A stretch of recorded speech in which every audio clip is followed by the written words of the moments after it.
هذا موضوع خصنا نحفروا فيه شويه باش نفهموا علاش هذا الاقبال الكبير اللي عند المغاربه باش يمشيو لاسبانيا. واش ما حاسينش بالامن والامان في بلادهم؟ واش تيخافوا من المستقبل؟ واحد العدد المغاربه.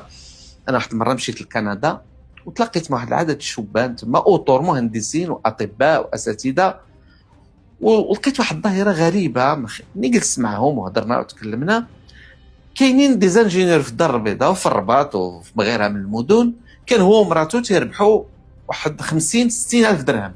دو زانجينيور خدامين في شركات في الدار البيضاء، كل واحد تيربح 30 و 32 الف درهم. اذا هو والمراه كانوا تيربحوا 64 الف درهم. ومع ذلك دار دوسي لكندا وخلص عليه وتسنى عام ومشى لكندا. مني سولتهم واش تربح قد هذا الشيء؟ قال لك لا، انا تربح في كندا انا والمراه خدامين بجوج تربحوا اقل من اللي كنا تربحوا في المغرب. ايوا خليتي الشمس على طول العام، جيتي للبرد والثلج، شنو اللي داك؟ خدي ثلاثه الحوايج داون. اول حاجه دراسه الابناء.